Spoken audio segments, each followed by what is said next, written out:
পশ্চিমবাংলা এইরকম হিংসাত্মক ঘটনা পশ্চিমবাংলা কখনো দেখেনি। শুভেন্দু অধিকারী মুখ্যমন্ত্রী হওয়ার পর থেকে তার যে প্রতিশোধমূলক আচরণ, সেই প্রতিশোধমূলক আচরণ আজকের এই যে মিছিল, তাতেও পর্যন্ত তার প্রতিশোধমূলক আচরণ দেখা গেল।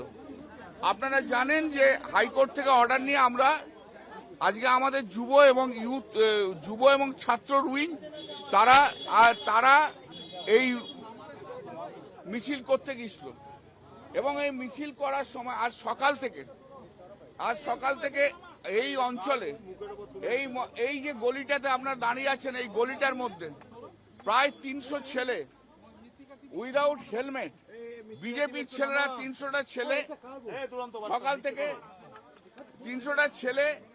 সকাল থেকে যেভাবে মোটরসাইকেল নিয়ে, বাইক নিয়ে এখানে মিছিল করেছে এবং মমতাদির উদ্দেশ্যে যে অশ্রাব্য ভাষায় গালাগাল দিয়েছে, মানে আনবিলিভেবল। একজন মহিলার দিকে তাকিয়ে তাকে দিকে যে অশ্রাব্য ভাষা মমতা বন্দ্যোপাধ্যায়ের সম্বন্ধে ইউজ করেছে, এ পশ্চিমবাংলায় কেউ কখনো শোনেনি। এবং এরা একদম ক্রিমিনাল, একবারে ক্রিমিনালদের মতো তারা কাজ করেছে।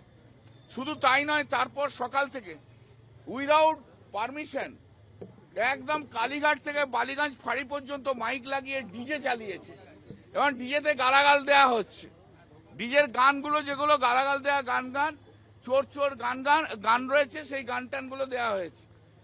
এরপর তারা যখন মিছিল শুরু করতে যায়, তার আগে সিআরপিএফ এর পুরো আটকে রেখে দিয়েছিল। তা সত্ত্বেও তারা মিছিল করেছে, কিন্তু মিছিল করার সময় বিজেপির লোকেরা সেই মিছিলে এসে ভেতরে ঢুকে পুলিশের সামনে আমাদের ছেলে মেয়েদের মেরেছে, স্পেশালি মহিলাদের বেশর অত্যাচার করেছে। এমন কোনো জায়গা নেই মহিলাদের যেখানে আঘাত করেনি এই বিজেপির গুন্ডারা, এবং পুলিশ সেটাকে অ্যালাউ করেছে। পুলিশ থেকে নিজেরা দাঁড়িয়ে থেকে পুলিশ সেটা অ্যালাউ করেছে। এবং আজকে যে ডেমোক্রেটিক রাইট, সেই ডেমোক্রেটিক রাইটকে পুরো ডিমলিশ করে দিয়েছে, ফুল ডিমলিশ করে দিয়েছে একদম।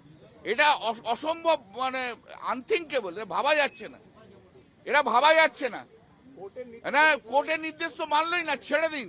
কোর্টের নির্দেশে কি ছিল মিছিলটা করার?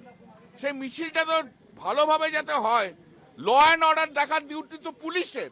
সেই ল অ্যান্ড অর্ডার দেখলোই না তো পুলিশ। একটা মিছিল হচ্ছে, পারমিশন নিল, কোর্ট পারমিশন দিল, পুলিশ